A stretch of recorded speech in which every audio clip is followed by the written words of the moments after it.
ESPN cricket for T20 time out Hindi में आप सभी का बहुत बहुत स्वागत है। आज बात करेंगे सनराइजर्स हैदराबाद और पंजाब किंग्स के बीच हुए मुकाबले की, जो कि खेला गया डीवाई पाटिल स्टेडियम नवी मुंबई में, जिसमें केन विलियमसन की सनराइजर्स ने दर्ज की लगातार अपनी चौथी जीत और अब अंकों के मामले में जॉइंट टेबल टॉपर्स हो गए। पंजाब किंग्स को मिली उनकी तीसरी हार इस सीजन। बात करेंगे इस मुकाबले की संजय मांजरेकर के साथ, जो हमेशा की तरह हमारे साथ बने हुए हैं। संजय, बल्लेबाजी से शुरू करते हैं सनराइजर्स हैदराबाद की। पहले 151 पे पंजाब को रोका, थोड़ा सा स्टार्टर आया जब 77 पे 3 थे, फिर वो माकरम और पूरन की साझेदारी। कैसे देखा आपने इस चेस को? देखिए, पिच थोड़ा सा ट्रिकी था। पहला पिच हमने देखा जहां पर थोड़ी वो जो सॉइल कहते हैं वो उखड़ गई थी, ड्राई था। अगर आपने देखा त्रिपाठी जिस तरह से आउट हुए तो वो बॉल जो गिरी राहुल चहर की, वो थोड़ी रुक के आई, तो चेस ट्रिकी था। और तब लगा था कि केन विलियमसन जब आउट हुए तो एक बड़ा विकेट उनको मिल गया। लेकिन इस आईपीएल में सनराइजर्स हैदराबाद को दो खिलाड़ी मिले हैं जो बिल्कुल अलग लग रहे हैं। स्किल्स तो उनके पास थी, पूरन और माकरम, लेकिन अब मैच्योरिटी जो आ गई उसके वजह से बहुत ही आसान कर दिया उन्होंने चेस। और अक्सर हम केन विलियमसन को ये भूमिका निभाते हुए देखते थे कि वो मिडिल ऑर्डर को थोड़ा सशक्त करते थे, मजबूती देते थे, स्ट्राइक रोटेट करते थे। कुछ ऐसा ही अब एडन माकरम करते हुए नजर आ रहे हैं। और निकोलस पूरन को भी उन्होंने कहा है कि भाई थोड़ी सी और जिम्मेदारी लेनी पड़ेगी, इतना निवेश किया है फ्रेंचाइज ने आप में। जी हाँ, माकरम आप शायद उम्मीद रख सकते हैं क्योंकि है टेस्ट प्लेयर, साउथ अफ्रीका के लिए टेस्ट क्रिकेट खेले हुए, तो उनमें वो टेम्परामेंट होगा कि जब 140 150 धीमी गति से बनाने हैं तो वो बना सकते हैं।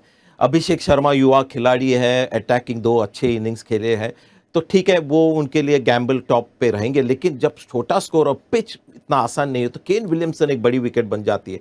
बट अभी जिस तरह से पुरान खेल रहे हैं, और ये एक इनिंग नहीं है, इसके पहले भी 31 नॉट आउट उन्होंने बनाया था और उनका गियर टीम के रिक्वायरमेंट के हिसाब से चल रहा था, तो ये देख के बहुत अच्छा लग रहा है।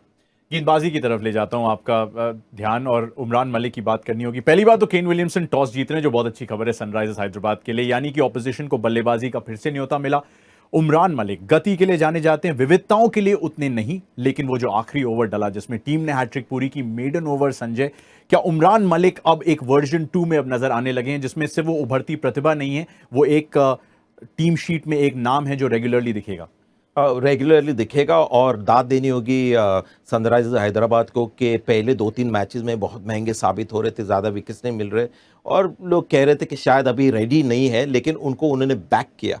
और बैकिंग के बाद पिछले मैच में इकोनॉमी दिखाई, उन्होंने विकेट्स भी लिए।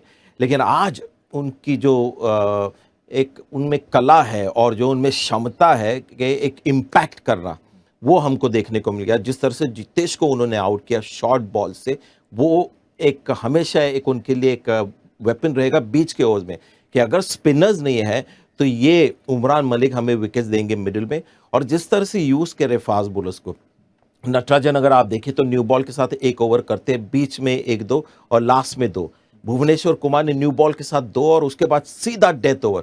तो बीच का जो एक फेज है वो पूरा उमरान मलिक को देते हैं, और वो थोड़ा सा इजियर फेज है, यानी हैंडलिंग भी एक युवा टैलेंटेड खिलाड़ी की बहुत अच्छी तरह कर रहे हैं। गजब की बात है ना संजय, क्योंकि हम पहले 2 मुकाबलों के बाद कह रहे थे सनराइजर्स हैदराबाद के पास विकल्प क्या है, भुवनेश्वर कुमार के पास सपोर्ट किस तरह का है। अब भुवी भी फॉर्म में है, विकेट चटका रहे हैं, नटराजन बेहतरीन यॉर्कर्स डाल रहे हैं, डेथ ओवर गेंदबाजी कर रहे हैं, उमरान मलिक का फॉर्म उभर के आया है। वॉशिंगटन सुंदर फ्रंटलाइन स्पिनर थे, उपलब्ध नहीं थे इस मुकाबले में इंजरी के चलते, लेकिन फिर भी कोई समस्या नहीं आ रही। क्या एक ऑलराउंड बॉलिंग यूनिट अब हो गया है सनराइजर्स हैदराबाद? और यही एक खास बात है आईपीएल की, कि हम आईपीएल की शुरुआत होने के पहले प्लेयर्स देखते हैं और फिर लगता है कि ये करेंगे परफॉर्म या नहीं। तो भुवनेश्वर कुमार मेरे हिसाब से थोड़े से टायर्ड लग रहे थे, अपने प्राइम में नहीं है, लेकिन अभी भी डेथ बॉलिंग में बहुत अच्छी गेंदबाजी कर रहे हैं। उनसे बीच में बिल्कुल बॉलिंग नहीं कराते।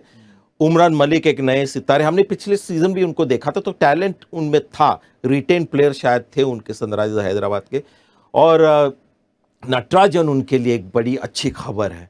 2 साल के बाद हम नटराजन को अपने प्राइम में देख रहे हैं, यॉर्कर डाल रहे हैं, न्यू बॉल से विकेट ले रहे हैं। सुचित भी मुझे लगता है काफ़ी अच्छी उन्होंने गेंदबाजी की, तो वो एक अच्छे विकल्प निकल आए। रशीद खान के बाद लग रहा था कि बिल्कुल स्पिन इनके पास अब है नहीं, लेकिन स्पिन थोड़ा अभी भी मुझे लगता है ज़रूरत है एक और स्पिनर की। लेकिन जिस तरह से बॉलिंग उनकी आ रही, मार्को यान्सन, इस आईपीएल में सबसे वैरायटी अगर आपको चाहिए सीम बॉलिंग में तो इनके पास है।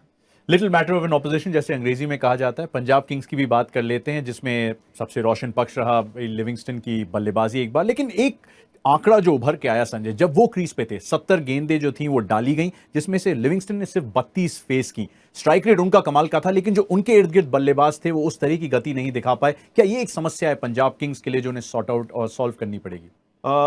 लगता है प्रॉब्लम्स पंजाब किंग्स को पहले 8-10 ओवर में ही थी। 4 विकेट गंवाए, उसके बाद लियम लिविंगस्टन लग रहा था कि उनको 180 के करीब पहुंचा देंगे, लेकिन ऐसा नहीं था कि बाकी बल्लेबाज जानबूझकर अपनी तरफ ज़्यादा स्ट्राइक ले रहे थे। शाहरुख खान थोड़े से स्ट्रगल के स्पिन के खिलाफ, और एक अंत में एक मौका भी था जब लियम लिविंगस्टन एक रन ले सकते थे, अगर आपको याद है, उन्होंने दूसरा रन लिया और ओडियन स्मिथ फिर से स्ट्राइक पे आ गए। तो अगर इन पे प्रेशर आ जाएगा इंपॉर्टेंट इनिंग्स खेलने का, शाहरुख खान, ओडियन स्मिथ, तो वो अपने जो एक्सपेक्टेशन है उसके ऊपर वो आएंगे नहीं। तो जो प्रेशर इनिंग्स है वो टॉप 4 को खेलनी होगी, और लियम लिविंगस्टन जिस तरह से बल्लेबाजी कर रही है तो एक बड़ा उनके लिए ट्रम्प कार्ड है। लेकिन उनको दोष नहीं देना चाहूँगा, Odean Smith out of form है, शाहरुख खान मुझे लगता है कैमियो हिटर है। आज पिच थोड़ा सा स्लो था इसलिए स्ट्रगल कर गए। ज्यादा रन नहीं थे बोर्ड पे जो डिफेंड करने थे पंजाब किंग्स को, लेकिन आपने ट्रम्प कार्ड की बात की, राहुल चाहर उनके लिए गेंदबाजी में एक ट्रम्प कार्ड जरूर है। वो जो 2 विकेट चटकाए उससे उम्मीद की किरण जो है जगी हुई थी, लेकिन क्या थोड़े से ज्यादा निर्भर हैं वो कगिसो रबाडा पे, राहुल चहर पे पंजाब किंग्स? जी हाँ, अगर बॉलिंग अटैक देखें तो दोनों लगता है कि और सपोर्ट चाहिए। अर्शदीप फॉर अ चेंज इतने आज प्रभाव नहीं डाल पाए।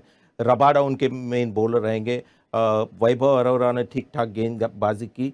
लियम लिविंगस्टन आपके पार्ट टाइम स्पिनर हो सकते हैं, लेकिन आपके मेन स्पिनर नहीं हो सकते। तो कहीं ना कहीं मुझे लगता है स्पिन के खिलाफ, स्पिन में उनको थोड़ी सी मदद चाहिए, और वहाँ पर हरप्रीत बरार इस तरह के पिच के ऊपर एक अच्छा सॉल्यूशन बन सकते हैं। आखिरी सवाल, क्या मयंक के आने से आएगी जीत और अंक, या that's not the only problem? नहीं, बहुत फर्क पड़ेगा, और जॉनी बेस्टो को रन बनाने होंगे। नहीं तो मुझे लगता है अगले इनिंग के बाद अगर जॉनी बेस्टो ने ऐसी फॉर्म दिखाया तो वो श्रीलंकन एक एक्साइटिंग प्लेयर जो उनके पास है, भानुका राजपक्षे, उनको मौका मिलेगा। संजय, हमेशा की तरह बहुत बहुत शुक्रिया। ESPN cricket for T20 time out Hindi में फिलहाल इतना ही।